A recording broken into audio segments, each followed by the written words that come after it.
And more so, it may even undermine the fundamental principle of national security, national sovereignty, security, and development interests of the country. Now, since reunification in 1997, because I was personally involved in part of that exercise, the central authorities have been very sincere and very committed in trying to move towards the objective of universal suffrage and the selection of the chief executive. 3 rounds of electoral changes have taken place, but only one was so-called successful. But when one looked back now, perhaps that has created some of the problems that we are now facing. So it would be very wrong to perceive what the central authorities are now doing as a retrogression. It is trying to remedy the deficiencies in the electoral system, put it back into its proper context of one country, two systems, ensuring that we are able to safeguard national security, development interests, and the long-term stability and prosperity in Hong Kong, so that it could then move forward. Because if it is outside those fundamental principles, we would not be making any progress whatsoever, and we may even be facing a lot of risks down the road, as we have seen since the latter part of 2019. The third point about public consultation, as I have said at the very outset, and I want to repeat it again, this time round, the improvements to the electoral system in the Hong Kong SAR in order to implement patriots administering Hong Kong is directed and steered by the central authorities in exercise of its jurisdiction and its constitutional power.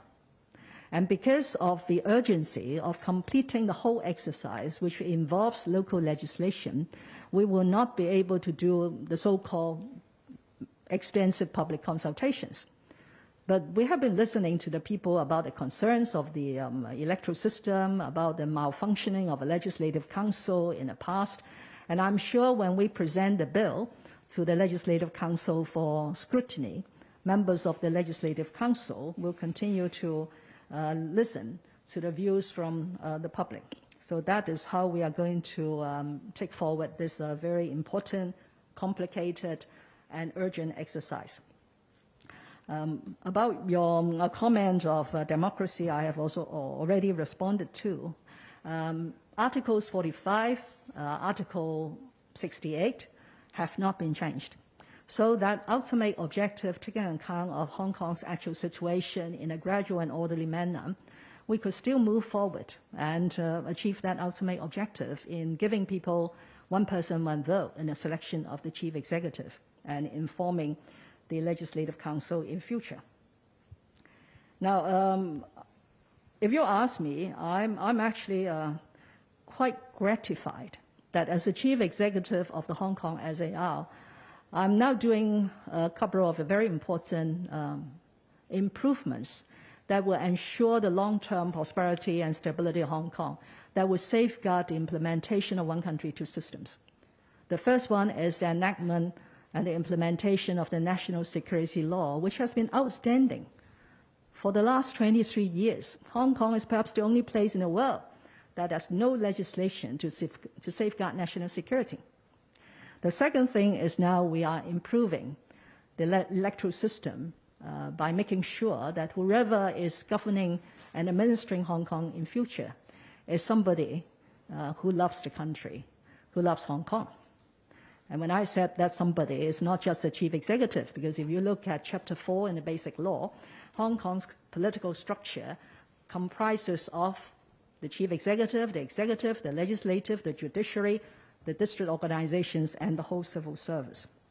So that's my response to your final point about my own perception of the important assignments that have happened during my tenure. Thank you. 答多兩位，左邊呢位男士。Thank you, RTHK English News, Mrs. Lam. Why should Hong Kong people take these elections, these coming elections, seriously if they think that it's designed to favor certain candidates from pro-establishment parties, and there'll be so much vetting and screening involved. Secondly, you mentioned that this time around the CPG would be steering the consultations. Does this mean that elections and reforms are no longer an issue for Hong Kong people in the future? And finally, just on the LegCo election, which was last year was cancelled, you seemed uncertain about whether it would be able to take effect this year. Are you hopeful that it will be able to take effect this year? Thank you. 3 questions. One is the improvements to the electoral system in the Hong Kong SAR are not designed to favor someone. It is designed to ensure that whoever is administering Hong Kong is patriotic. And this is only right in terms of political ethics. How could one who is governing a place who is not patriotic to the country? It is inconceivable. So this is the objective of this exercise, and I have to make it very clear that the improvements only seek to ensure that it is patriots administering Hong Kong. And it is only when that is assured, then we could ensure the stability and prosperity of Hong Kong. We could effectively safeguard Hong Kong SAR's constitutional order under the Basic Law, and we could also effectively resolve those deep-seated problems in Hong Kong and achieve Hong Kong's prosperity and stability. Once Hong Kong people realize all these justifications, I'm sure that they will take these elections very seriously, because by returning people who are patriotic, who are going to follow the one country, 2 systems, then Hong Kong will have a much brighter future in terms of economic development and prosperity. Now, whether Hong Kong people will continue to have a role in the future development of Hong Kong's political structure, the answer has to be yes. But it has to take place within the proper constitutional framework, and that is one country, 2 systems. What we are now seeing is deficiencies in the electoral system, which could be exploited by people, including some external forces, and hence return politicians who may take advantage of their position to undermine governance, or even to undermine national security and development interests of the country.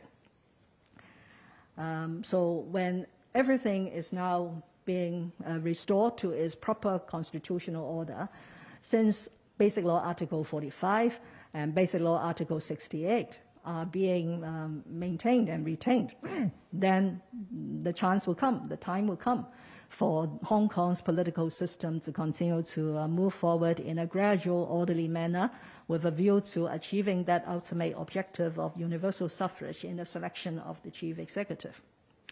The third question is about the timing of the next general election of the Legislative Council. Last July, because of the very serious COVID-19 pandemic situation, I have no choice but to invoke the emergency legislation to postpone. We are not cancelled, to postpone the election by 1 year to the 5th of September this year. I could not tell you categorically. I would tell you at some point, but at the moment, I'm not yet in a position to tell you whether we could adhere to the 5th of September 2021 as the date for the general election of a Legislative Council, because there are still several steps to be completed before a LegCo election could take place under the set of improved electoral arrangements that the National People's Congress is going to make a decision later this week, and then the National People's Congress Standing Committee is going to amend Annex 1 and Annex 2 of the Basic Law accordingly. So, but as our work rolls forward, I will use the first opportunity to tell you when a LegCo election will take place. Thank you.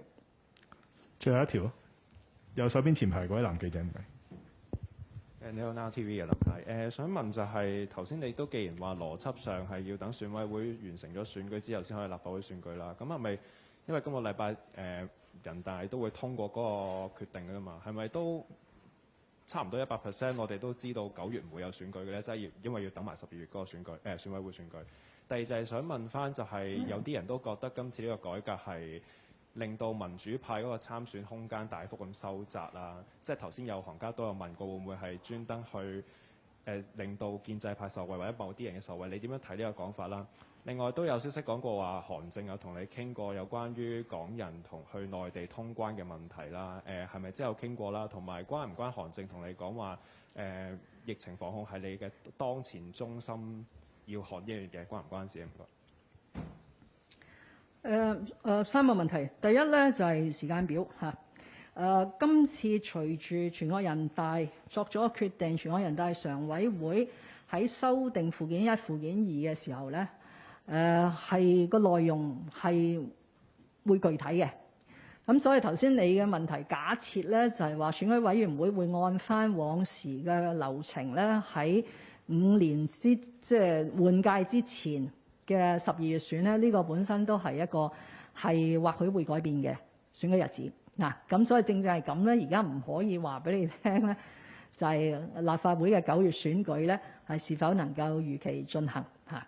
咁我亦都解釋咧，選舉委員會嘅所謂12月嘅選舉咧，亦都唔使喺呢個時候咧就係話一定係一成不變嘅嚇。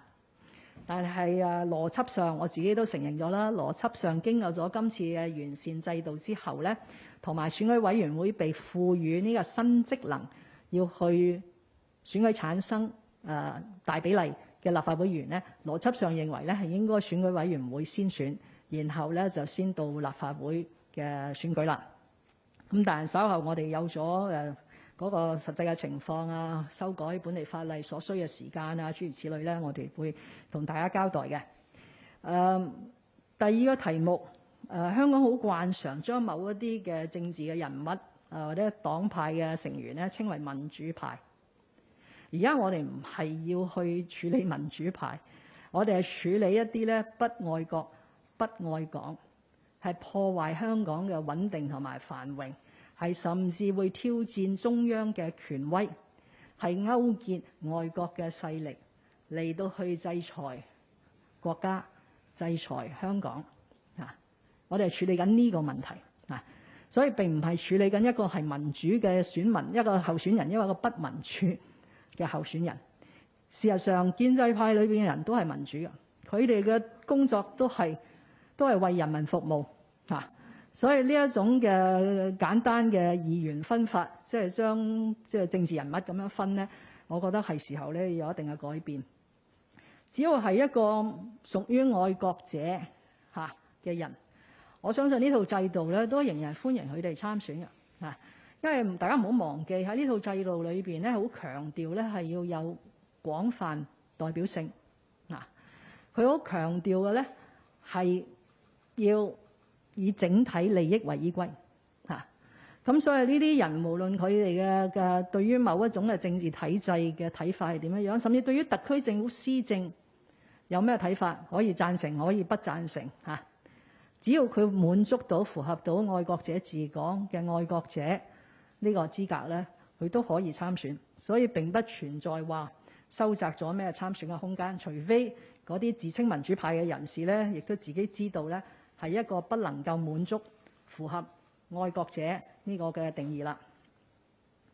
第三個問題咧係我同副總理嘅會面嚇，就大家留意到啦，我往常出席或者列席啦，列席人大開幕咧，我都冇其他嘢做嘅，咁所以我好多時都係即時就翻嚟嘅嚇。舊年如是啦嚇，咁但係今年咧，我係收到通知喺列席完之後嘅第二日下午咧。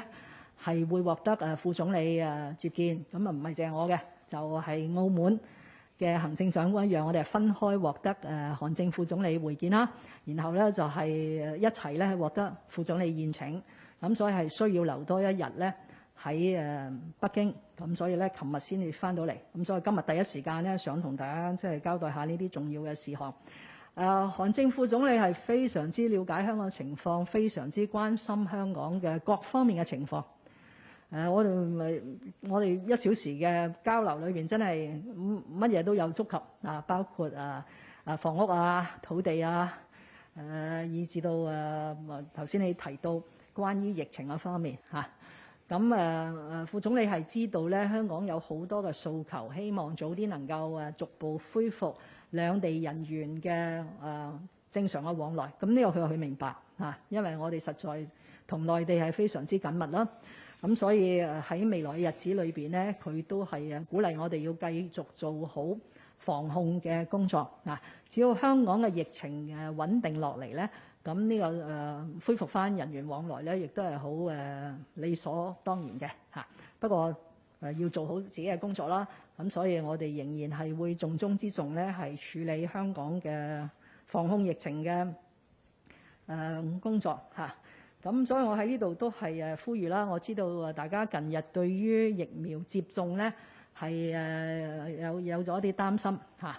咁我今日下晝咧有關處理呢個新冠疫苗接種嘅臨床嘅專家委員會咧將會召開會議，就住第2個個案咧係召開會議。咁稍後亦都會同大家交代。好似佢哋做第1次之後，佢哋咧即刻見記者咧，就話俾大家聽咧，睇嚟係冇直接關係嘅，即係一個死亡個案同呢個疫苗嘅接種咧冇直接關係。咁但係而家最好咧就係聽專家，等佢哋睇咗啲數據啊，或者係解剖嘅臨床嘅資料咧，佢哋會作一個嘅評估，再同大家交代。但係疫苗嘅接種對於達至剛才講話疫情可以喺一個受控嘅水平啦，令到可以人員往來非常重要。咁所以都係希望咧社會各界會按住政府嘅安排一啲優先嘅次序咧嚟到去接種呢個疫苗。由於昨日又有一批嘅復必泰嘅疫苗抵港啦，咁所以而家先後我哋已經有超過230萬嘅劑嘅疫苗抵港可以使用。咁食物及衛生局局長同埋公務員事務局局長咧，我諗個零鐘頭後啦，2點半，佢哋又會再見傳媒咧，講最新嘅疫苗接種嘅計劃，希望能夠將我哋已經抵港嘅疫苗咧，盡快可以俾到有需要嘅人士嚟到接種，從而令到香港社會嗰個群體嘅免疫嘅能力咧能夠提升。咁特區政府一定會同內地嘅有關當局跟進喺咩情況之下咧，可以逐步恢復人員嘅往來。同樣同於外國嘅通行嘅情況咧，亦都係一樣。因為我完全明白呢個對於香港嘅經濟嘅復甦啦，對於市民日常嘅生活啦，都係至為重要嚇。多謝大家。